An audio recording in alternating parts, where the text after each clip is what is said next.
So It's like the guy in the background of Civil War, isn't it? Where like Bucky's walking across the street and you see him like he's reading a book, but he looks up and follows Sebastian Stan. It's only for a split second. Yeah. And it's clearly just an extra that didn't realise they were filming. But like you can go back and go like, oh no, he's a secret Russian CIA spy agent I type always person. took it that he recognised him because he was a wanted man. Yeah. Isn't that what it was? Anyway, but yeah, no, but I think that they would certainly be in a position where they could just go, yeah, I just want to make a movie about Joe Smith. Yeah. Yeah, all right. Joe Smith, attorney at law. And apparently as well, we didn't talk about this earlier on, apparently Marvel Disney are very, very keen to get Punisher and Daredevil back into the MCU, the Netflix versions of these characters. Yeah, and also Ghost Rider, I think the series has been cancelled too. It has been cancelled, yeah, because it looks like Kevin Feige is planning on bringing all the series, all the TV shows onto Disney Plus and Hulu, maybe. Makes a lot of sense. Yeah, I mean, one thing that's always annoyed me is how fractured the MCU was.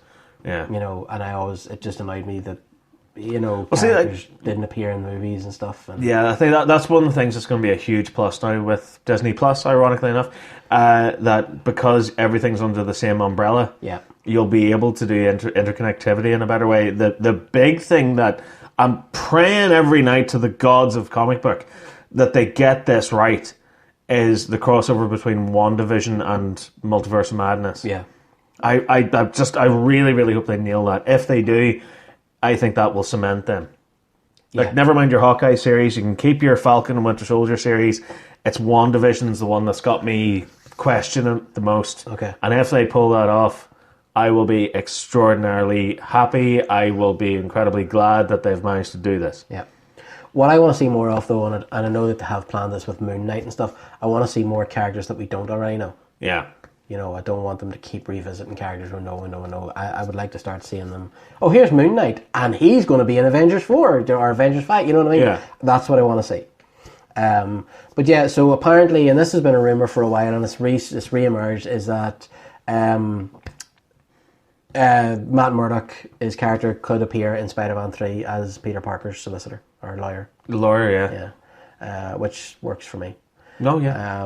And apparently they're looking to pull the Punisher into like the sort of the supernatural side of the MCU with like Ghost Rider and Blade and stuff. I can see that. Like, definitely, yeah. I can see that. Like a Marvel Knights kind of idea. Jesus, Webman. Oh, I just realised how close we are to getting that. Yeah. Yeah. Like, have you watched Punisher? Yeah. I loved it. I thought it was spectacular. Season 2, which got a lot of bad reviews and stuff, I thought it was really, really good. No, I thought it was fantastic. It's one of the shows that I think Netflix just really managed to nail. Yeah. In terms of who Frank Grillo is, of his backstory, of how he would react to these situations he finds himself in. It's up there with season 1 of Daredevil for me. Yeah. Where it absolutely nails it. And like, don't get me wrong as well, I'm not saying as much as, because Punisher and Daredevil for me were the two standouts from the Netflix shows, even though I'm not a big fan of Netflix shows. But one thing that I won't fault them for is casting. Yeah. You know, I loved Jessica Jones as a character. I loved Luke Cage as a character. I thought the shows were shite. Yeah. But I really, really liked the casting. So if they pull all those actors back in, then and actually give them something to do. And do something with them. Because I think that the biggest downfall of the Marvel Netflix shows was that they just went on longer than they should have done. There's a lot of dragging out being done. Per series, you mean? Yeah. Yeah, each story should have been 5 episodes. Way, way too many episodes. Yeah. Even Daredevil Season 2, which I really liked, the last 2 episodes were completely superfluous. Yeah. It was just like, all right, we're done. Yeah. We're done. The story's good. I mean, like, even Daredevil Season 1, for how good it is, there is a bit of a lull halfway through the season. Yeah. It's not overly noticeable like it is with, say, Luke Cage or Jessica Jones, but it is there. Well, like, the first season of Luke Cage, I haven't watched any of the other season, I only watched the first season.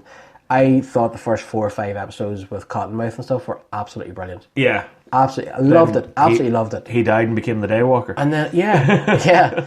And then it just became, oh, hang on, he's fighting RoboCop now. What's this? So what the fuck? And I just thought it was awful. And then Kristen Ritter as Jessica Jones, I just felt the first season, every episode was the same. Yeah. Every episode was slow, just the same. Boring, and just pissy. Even though I loved David Tennant, I thought David Tennant was superb. Kilgrave, yeah. Yeah, this is what annoys me about it, because I like here's the thing, I want to say this, and some people might not like this. The only actor I thought was miscast was Elodie Young. As Electra. As Electra? I just didn't like her. think she had what Electra needed. Like, yeah, you know, she just wasn't a good enough actress. Yeah. I mean, she might be. I just felt she was out of place in that role. She just seems very stuffy, doesn't she? Yeah. Like, she doesn't seem like... Because Elektra, for me, is a character that's died and came back to life. And they did that in season 2 of Daredevil. Yeah. And into the Defenders as well. But whenever she comes back to life, that's when she has no fucks left to give. Like, really, Yeah. like, she should just be crazy, mental. She should be enjoying herself, doing these death-defying feats. Yeah. And she just wasn't. She was just so bland. Yeah. She had no character. She had no personality. But I just never bought the relationship between her and Charlie Cox as Matt Murdock. I just never, like, Murdock is supposed to be completely enamored with this woman. Yeah. Like, when she shows up, he falls to pieces. Yeah. And I just never bought that. No. And I love Charlie Cox in the role. He's so good. Why would you? I mean, she's a good-looking woman, but beyond that, yeah, she offers nothing to him. She doesn't. She really doesn't. And we're not even talking about Finn Jones. I liked Finn Jones in The Defenders, by the way. Yeah. Because he was kind of a kicking bag. Everybody was like, "You're useless. What do you do?" That's Iron Fist, isn't it? Iron Fist, yeah. Yeah. I mean, Iron Fist as a show, to me, felt like Marvel were really trying to capture that Arrowverse tone and just failing miserably. It was exactly Arrow. Yeah. Remember when the trailer came out, it was like, are they remaking Arrow? Yeah, it's like, oh my god, the son of a wealthy businessman has come back from the dead. Yeah. But it turns out he's been off training to get superpowers. Yeah, I know. You have failed this franchise. You have failed this fist. But I did like him in The Defenders, and I didn't watch season 2. I didn't even watch. I watched. Was there a season 2 of Iron Fist? Yeah. Jesus, that went right over my head. It was pretty good. Apparently, it was a big turnaround over the first season. I couldn't make it past the first episode. There's a bit where he like backflipped over a taxi or something, and I was like, no, I can't watch this. Yeah. This is horrendous. Schlocky that kid crap. is so out of his depth here. Like, but I did like him in The Defenders. So, I mean, bring him back, give him something to work with by all means. I mean, he's not a bad actor. We've seen him in Game of Thrones. He can act. So, yeah, but I just don't know how it would work if they pulled him back in, because the Netflix shows are just so dark. Yeah. Reboot. It's as simple as that. Just reboot. It's like you were saying with DC, where it's a different universe, but it's still the same. Like Ben Affleck, Gal Gadot, everyone like that. I think that's what you need to do now. Yeah. It's just say they took place in an alternate universe, cut ties, and just start from scratch. Well, right. The final big story of the day. We talked about this briefly before the show started. Again, it's a big rumor, but apparently a reliable source has leaked the plot for Ghostbusters 3. Yes. Now, spoilers, of course, if this turns out to be right. And ruined your life.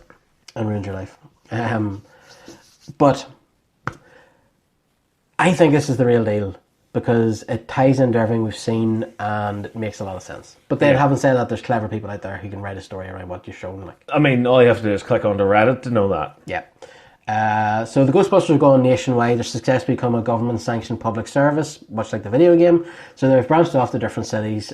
Think of Ghostbusters as Orkin Pest Control, and Winston is the CEO. Now, the interesting thing about this is when we interviewed Ernie Hudson a few years ago before the Ghostbusters remake came out, this is what he said Winston was going to be. Yeah. Was that he kind of ran Ghostbusters? Yeah, he's the CEO. Yeah. So for that reason, it ties in. It says, Egon has been presumed dead for a number of years because of a botched experiment. Ray has been ousted as he was involved with the experiment that killed their brightest mind, and the shareholders were pissed about it. Venkman has his own talk show. All to me makes sense? Yep. That definitely makes sense. World of the Psychic. World of the Psychic, yeah. After Bass Hunters. It's a fishing show. Yeah, I know Bass Hunters. Sure. Meanwhile, McKenna Grace, Finn Wolfhard and Carrie Coon, these are the new family that are becoming part of the Ghostbusters universe. Yeah. Are characters who move to a piece of property that was once owned by Egon after Coon's character's divorce. It is revealed that they are Egon's daughter and grandchildren. No! I think that's a given. No! That little girl, what do you call the little girl? McKenna Grace. McKenna Grace. Yeah. Oh my god. There's a photo of her floating about from the set, and she looks like mini Egon. She's just Egon. Like the hair, the glasses, the shape of her nose, the way she's even holding her mouth. Yeah. She looks like Egon. Yeah. They poke around on the property. I'm assuming that this is the old farmhouse that you see in the teaser. In the trailer, yeah. Oh my god, man, tears. Yeah. Every time I think of that teaser. They poke around the property. They find a rusted Acto 1, some old rusty proton packs and ghost traps. The PKA meter still works.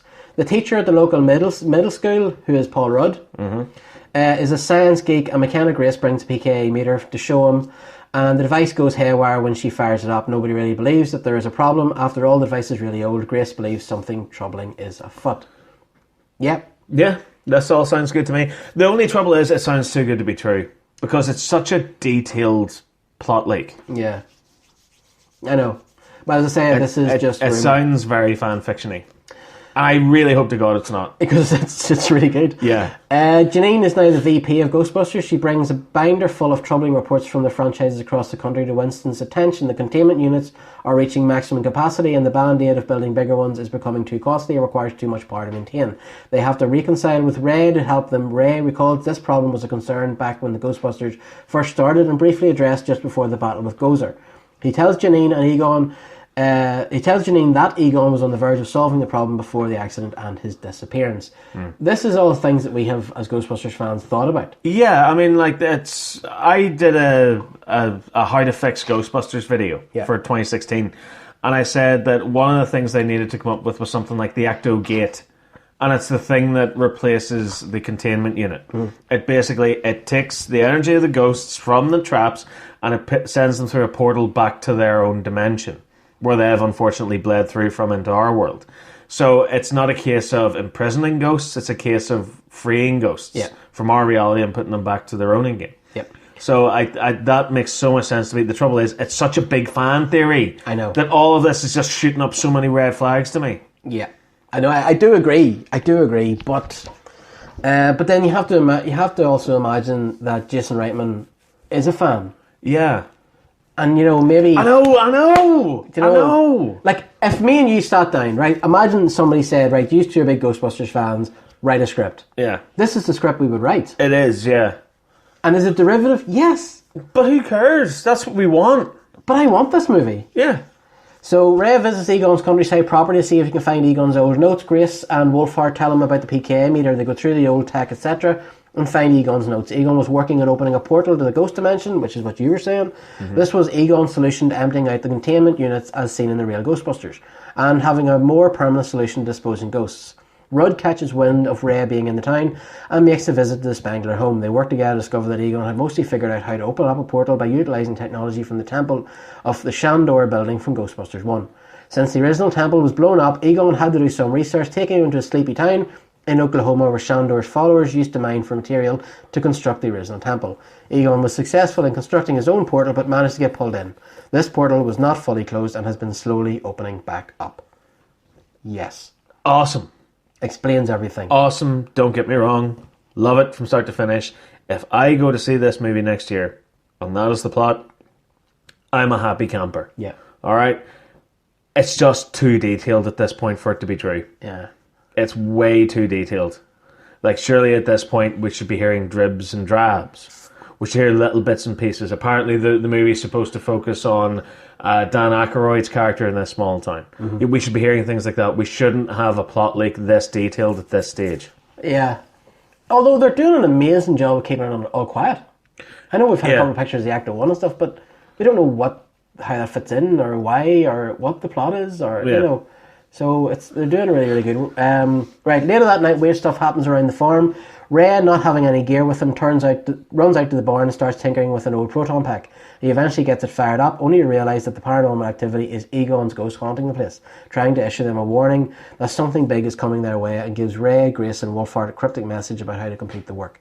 Weird things start to happen across the town. The Ecto-1 and the equipment is modified, so it is easier for them to chase down smaller ghosts. This is a prelude to something bigger arriving. Ray and Winston manage to round up Venkman to assist them against the big bad. Dana comes along for the ride because why should the boys have all the fun? Rudd and Coon's character join in as well, and the battle ensues. McKenna Grace's character finally figures out that Egon was trying to tell them she and Wolfhardt's character do something to officially close the portal. Another thing that this explains is why Bill Murray apparently only appeared for the last couple of weeks of filming. Yeah, because he only shows up for the finale. He's only in it for the finale, which makes sense as well. Yeah. I just see so many things that are reflecting what we're and like stuff that has even happened since this came out. Yeah. Like the whole Murray thing came out after this. I don't know. This to me makes sense. It makes a lot of sense, but it's one of